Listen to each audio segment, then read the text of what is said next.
Glória a Deus. Mais um tempo com o Senhor juntos. Começamos essa live de hoje. A presença do Senhor será uma bênção em nome de Jesus. Nós vamos cantando aqui alguns louvores enquanto todos os irmãos entram. Amém? O maridão tá aqui tocando, ele não tá aparecendo, mas ele tá aqui.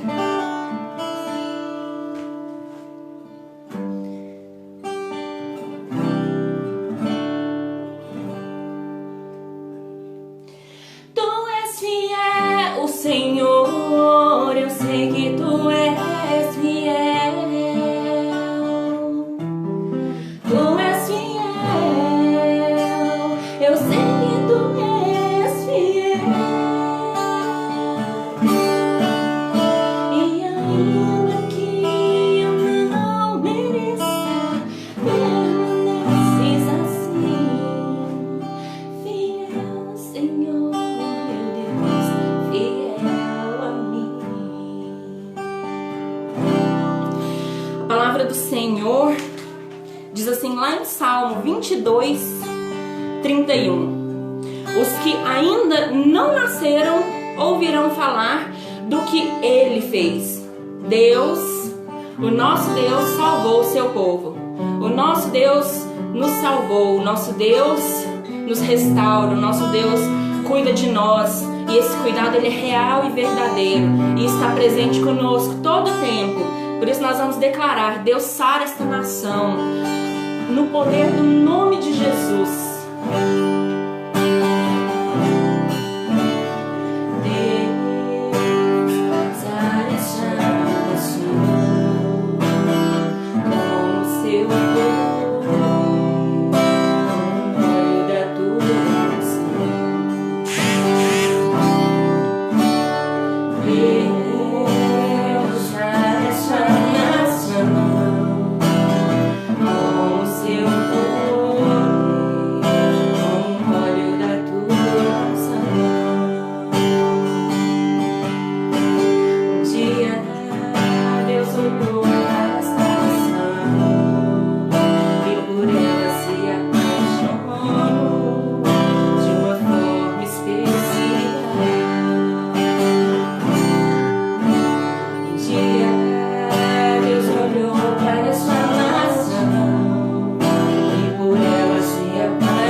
Cada um de nós, que o Senhor esta noite possa nos restaurar, nos vivificar, que o Senhor esta noite possa enviar um renovo em cada um de nós, que nós possamos declarar que Ele é o Senhor, que Ele é o nosso guardador, que Ele é o nosso cuidador.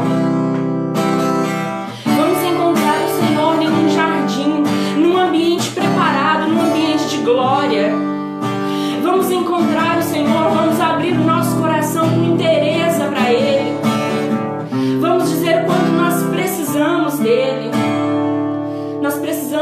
Senhor todos os dias nos guarde, todos os dias nos relembre do nosso primeiro amor, para que nós não venhamos a esquecer e que essa noite nós possamos trazer à memória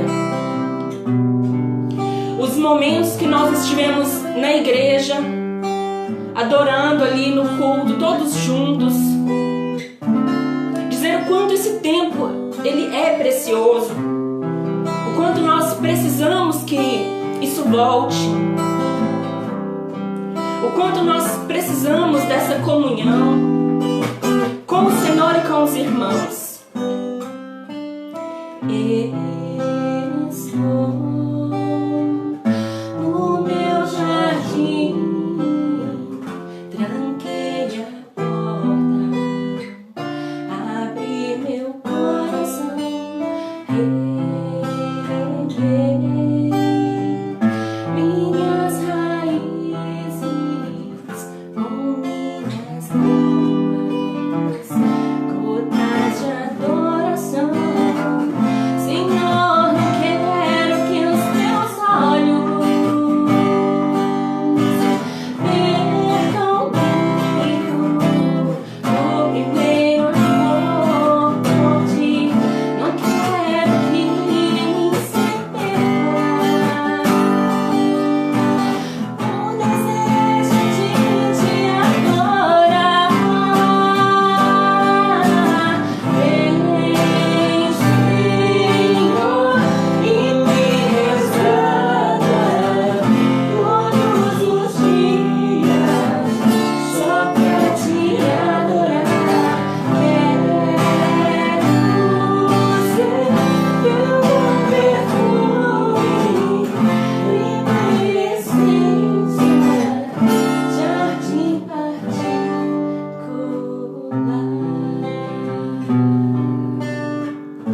O Senhor é o nosso jardim particular, amém? Amém, glória a Deus. Nós estamos aqui com 14 pessoas já online. Vamos iniciar esse momento. Eu quero essa noite dividir com vocês aquilo que o Senhor tem falado ao meu coração. E eu espero que venha abençoar. Eu espero que venha frutificar na vida de cada um de vocês. E eu peço que o Espírito Santo aumente cada vez mais o conhecimento e que vocês possam, no analisar esta mensagem, que o Espírito Santo possa falar ainda mais ao coração de vocês e que possam haver testemunhas a partir desta mensagem, amém? Porque é para isso que a gente prega, é para isso que a gente faz a obra de Deus, é para que cadeias sejam quebradas, é para que a gente traga pessoas que estão presas à liberdade, que a gente possa conseguir aí levar uma mensagem de fé, uma mensagem de vida, uma mensagem com poder, amém? Esse é o nosso intuito como ministros de Cristo, amém? Então eu quero começar dizendo a vocês que um dia o nosso Deus enviou o seu filho Jesus, nosso irmão mais velho. E ele veio para nos resgatar de um mundo de trevas e nos transportar para um mundo de luz. Nesse mundo de trevas, onde nós éramos escravizados e enganados, ele nos chamou e nos glorificou. E agora nós estamos como ramos enxertados na videira. A videira que é Cristo. E o que Cristo fez por nós foi nos reconciliar ao Pai. E esse Pai, o meu Pai e o seu Pai, ele nos corta, ele nos poda. E eu quero dizer que graças a Deus que ele nos poda por cima. Porque quando ele nos poda por baixo, cortando as nossas raízes, não há mais esperança. Aí nós fomos desligados da videira verdadeira que é Cristo. Então, glória a Deus. Glória a Deus que Cristo nos poda. Glória a Deus que nós recebemos essa vida dele. O Senhor, Ele fortifica as nossas raízes. terrível seria se as nossas raízes fossem cortadas. Ele nos condiciona a esse processo para nós sermos tratados e ensinados, porque Ele nos constituiu ministros de Deus.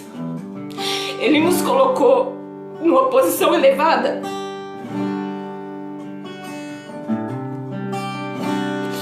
Eu quero dizer para vocês que esse reino de Deus, o reino de Deus, tem cultura que precisa ser descoberta e anunciada.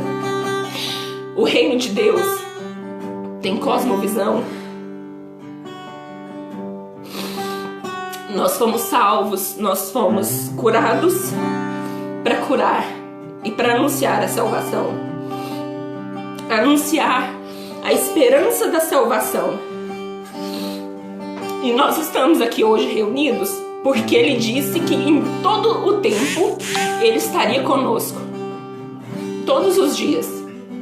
Em todo o tempo Ele estaria conosco. Em nenhum momento Ele disse que seria fácil, que seria moleza, mas Ele disse para nós termos um bom ânimo e que Ele estaria conosco. E hoje, a pergunta que eu quero deixar, a mensagem que eu quero deixar, ela gira em torno dessa pergunta que eu vou fazer para você agora. O que é que Cristo requer de você como ministro e como dispenseiro? Porque nós temos momentos de todas as situações. Nós temos momentos tristes, nós temos momentos felizes, nós temos momentos angustiantes, nós temos momentos onde nós temos que lutar contra as nossas fraquezas e vencer as nossas frustrações. Então nós, como igreja, como ministros, nós passamos por todas essas fases. Aquele que fala que não passa está mentindo. Nós somos cobertos de fraqueza. O que Cristo requer de nós, como despenseiros, como ministros,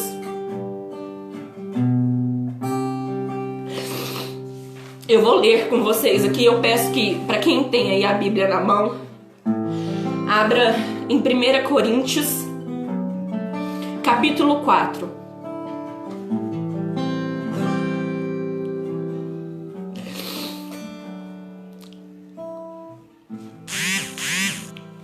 Eu não quero saber se o momento que a gente está passando é um momento de tristeza ou um momento de alegria.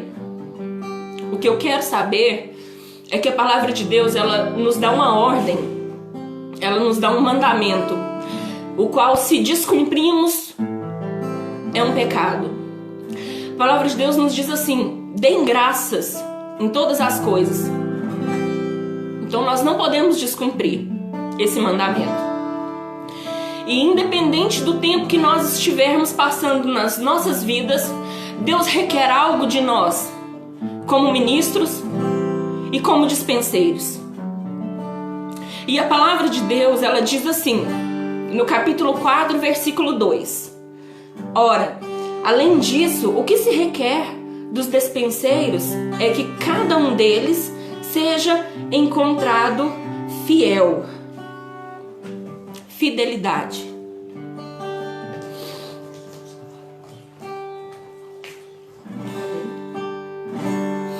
Fidelidade é o que o Senhor requer de nós.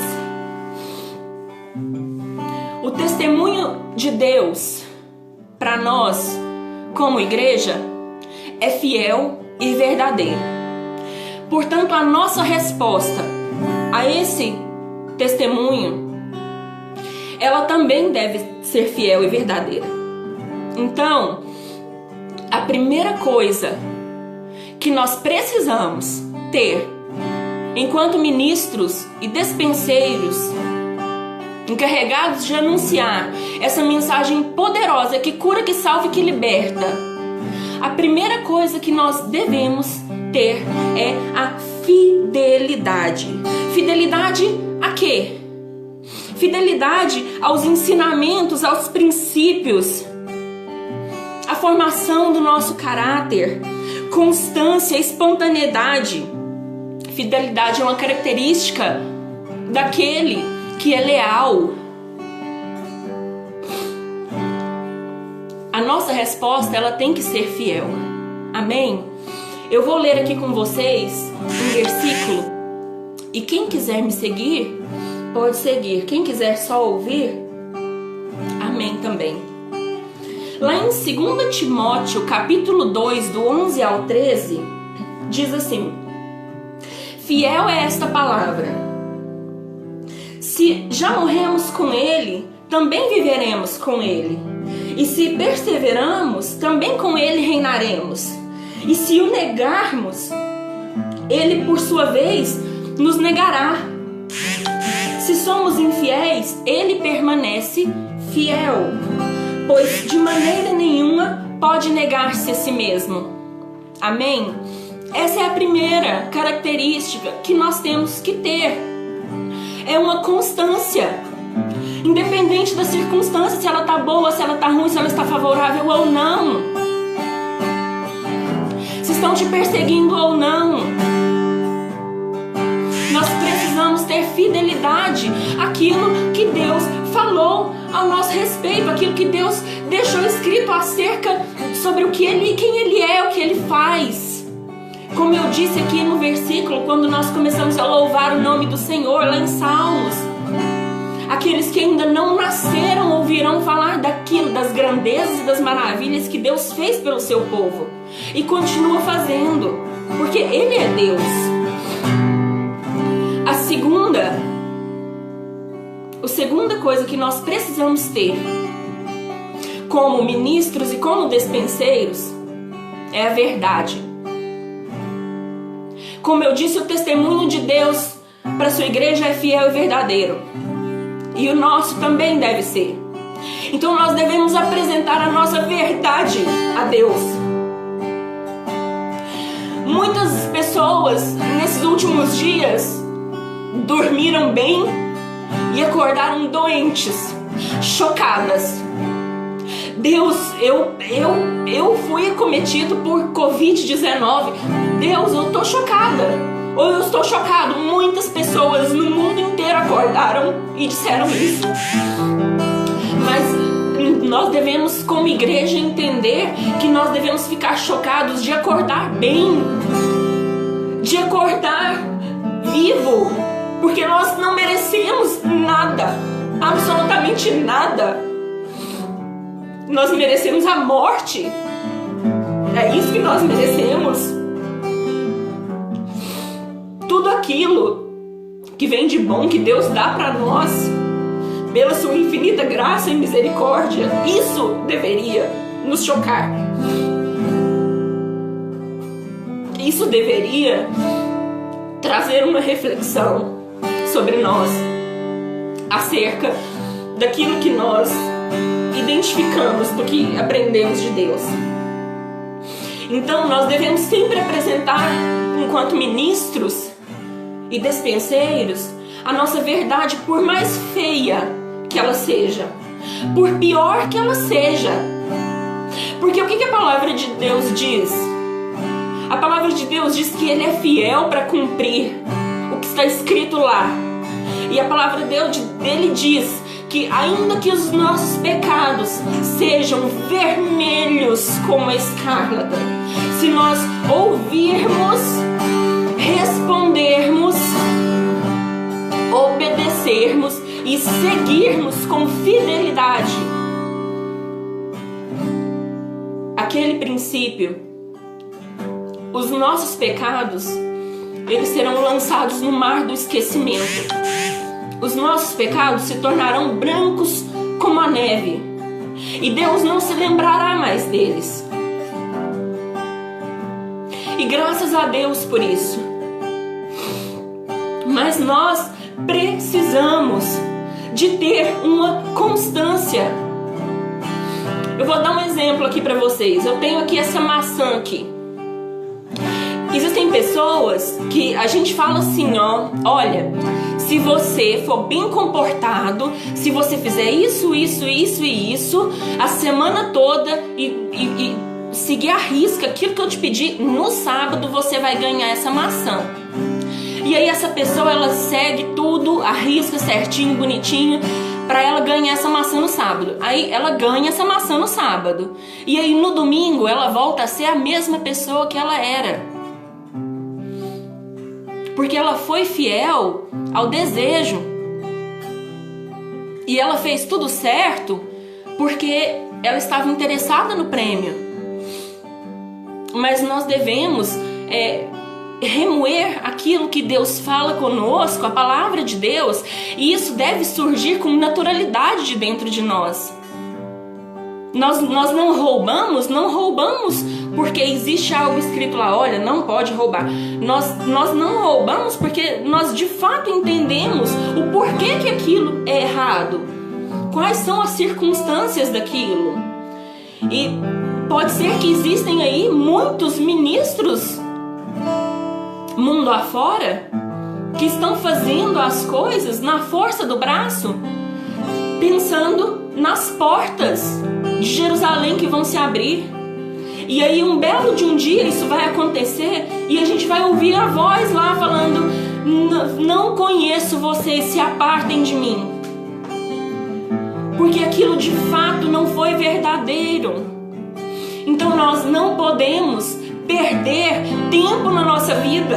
Como ministros, nós temos que ter um senso de urgência. Eu choro pensando no tempo perdido que eu tive quando eu não conhecia Jesus. Eu choro no tempo perdido quando eu descubro que eu sou provada e eu não fui aprovada. Eu choro. Meu coração dói. Então essa é a segunda coisa que nós temos que ter. Nós temos que ter verdade. A palavra de Deus diz que Ele olha dos céus e procura adoradores que o adorem em espírito, porque Ele é espírito, e em verdade, porque Ele é a verdade. Nós podemos alcançar o lugar mais alto e o melhor lugar, aonde a nossa mente finita possa pensar que existe. Mas se nós não estivermos ali pela graça e pelo poder e pela vontade de Deus, isso seria maldição para as nossas vidas. Então nós devemos orar para estar aonde Deus quer que a gente esteja, e orar para que nós possamos florescer nesse lugar como videiras enxertadas, como ramos enxertados na videira, para que nós possamos ali dar um fruto de qualidade. E quem é que quer ver o seu fruto cair e apodrecer? Ninguém quer. Então nós precisamos passar por esse processo de entrar para o quarto e contar as nossas fraquezas a Deus, e confessar os nossos pecados, e dizer para Ele as falhas, dizer aonde você queria melhorar, e apresentar aquilo que de fato você é, aquilo que só Deus conhece a respeito de você. A terceira coisa que nós temos que ter enquanto ministros e despenseiros é a resiliência. Eu quero ler aqui com vocês lá no livro de Salmos, Salmo 84, do versículo 5 ao 7, diz assim: Bem-aventurado o homem cuja força está em ti, em cujo coração se encontram caminhos aplanados, o qual, passando pelo vale árido, faz dele um manancial. Então, como que nós vamos transformar desertos em mananciais? É com a resiliência. Então a resiliência é um poder de Deus disponível para nós. Então todas as vezes que eu sou resiliente, eu ganho, eu recebo de Deus o poder de transformar um deserto em um manancial, em qualquer área. Em qualquer área. Eu quero dar um exemplo aqui para vocês do joio e do trigo. Todas as vezes que o trigo ele é amassado, passa um carro em cima, qualquer coisa, ele se dobra, ele é flexível, ele se dobra aquela força e depois ele volta e fica como se nada tivesse acontecido. E isso é diferente de uma árvore extremamente alta e dura. Quando vem um vento forte, se ela não cede, e se ela não cede, ela é arrancada, ela é quebrada. E isso acontece na nossa vida. Todas as vezes que vêm os ventos fortes que Deus manda, que são para nosso aperfeiçoamento, se nós não nos dobramos a esse vento, nós somos cortados, nós somos quebrados no meio. Porque a palavra de Deus diz que o soberbo, ele é assim, ele fica inflexível. E a palavra de Deus diz que o próprio Deus trata com ele. O próprio Deus quebra ele ao meio. Porque não existe flexibilidade, não existe, ele resiste ao poder de Deus, ele resiste. Então nós não podemos ser assim. Nós precisamos ser flexíveis e ter resiliência.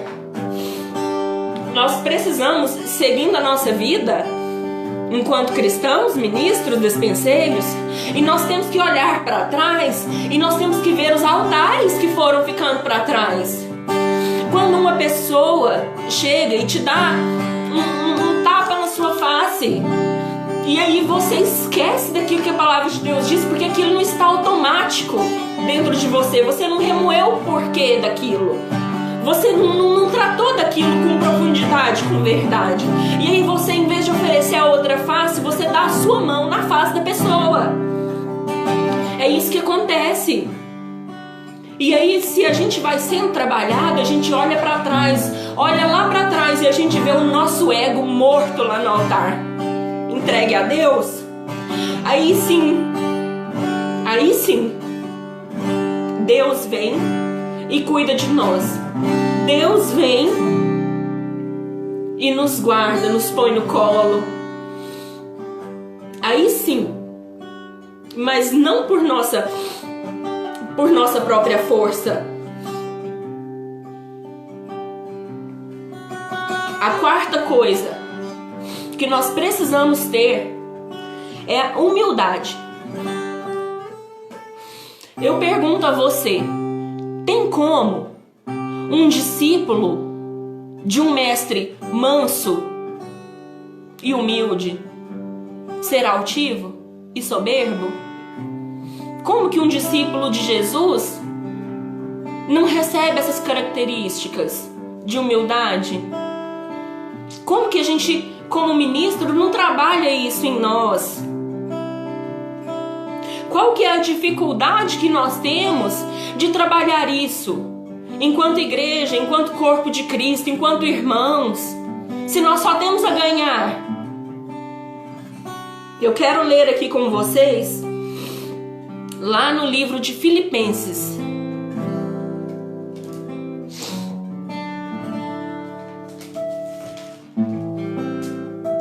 Lá no livro de Filipenses, capítulo 2, versículo 3, diz assim: nada façais por partidarismo ou vanglória, mas por humildade, considerando cada um os outros superiores a si mesmo.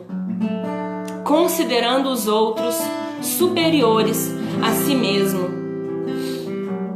O que Jesus fez? Jesus lavou os pés dos discípulos. A palavra de Deus diz que ele se despiu de toda glória. De toda glória. E quando ele retornou, quando ele entregou seu espírito ao Pai, Deus deu a ele um nome sobre todo nome. Com todo o poder com toda a autoridade. Esse é o exemplo. Nós devemos manter esse Cristo como nosso exemplo e ser imitadores dele. Nós devemos orar para cessar competições no nosso meio, para cessar essas pessoas que confundem o altar com palco, essas pessoas que entenderam Jesus errado, que entenderam o evangelho errado. E nós precisamos orar para que nós não venhamos a cair, porque a palavra de Deus diz: aquele que está em pé, cuide para que não caia. É isso que a palavra de Deus diz.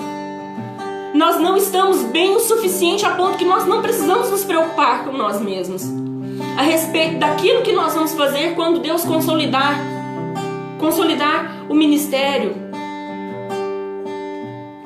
A última coisa que eu coloquei aqui, o último tópico que nós precisamos ter como ministros, é a sensibilidade, é o discernimento. Ativismo versus trabalho no reino de Deus. Então existem momentos e circunstâncias onde o próprio Deus nos faz ficar calados. E aí nós precisamos que o nosso testemunho fale por nós. Esse momento, ele chega na nossa vida. Isso é indiscutível. Então, uma vez eu conversando com um pastor amigo meu, ele falou brincando assim que existem alguns crentes que eles têm o poder do Power Ranger. Quando eles chegam na porta do templo, eles morfam, se transformam.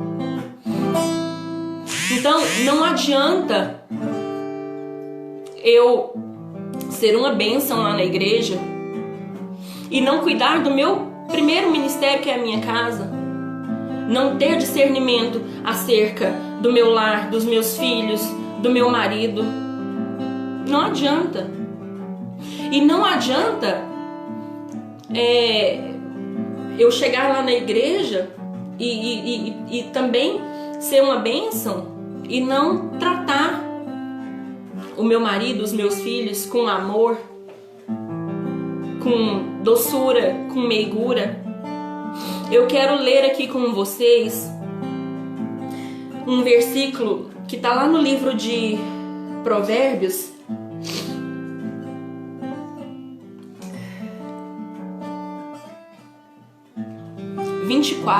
versículo 3.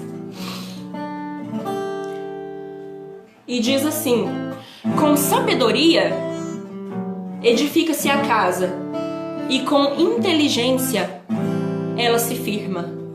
Com discernimento ela se firma. Algumas traduções trazem.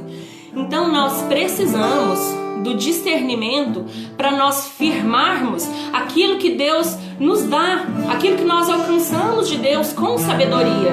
Então, se eu com sabedoria busquei a Deus, o meu casamento, o meu lar, a minha casa, a partir do momento que eu escolhi o meu marido como meu marido, daquele momento em diante, eu vou ver um monte de homens bonitos, inteligentes e vai fora.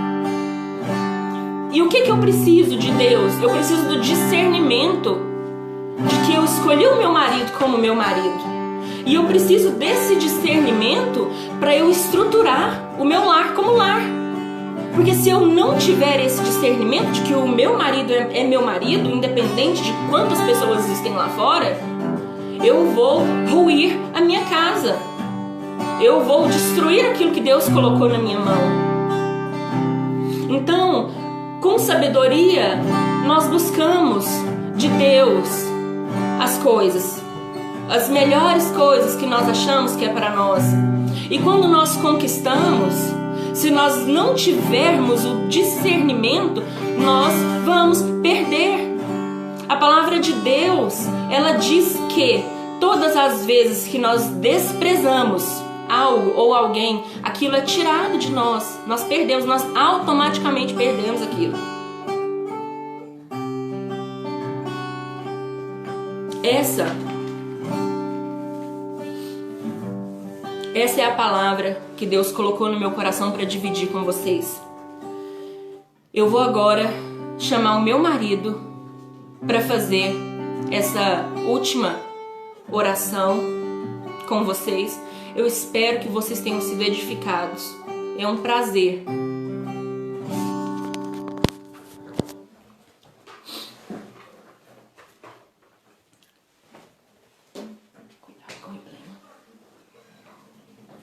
Amém?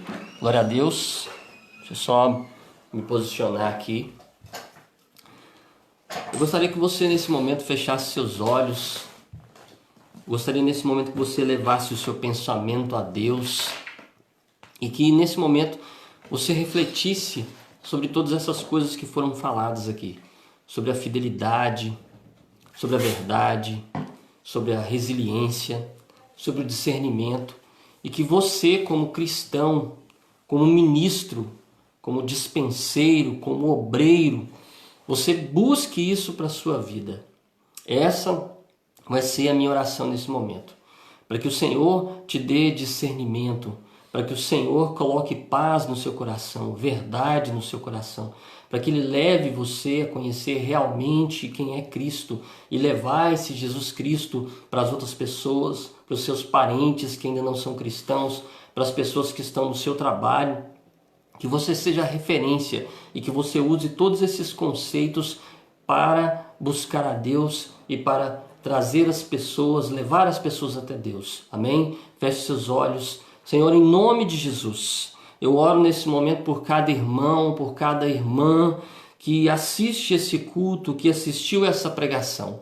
Papai, eu profetizo na vida desse irmão, dessa irmã, verdade, resiliência ao Senhor.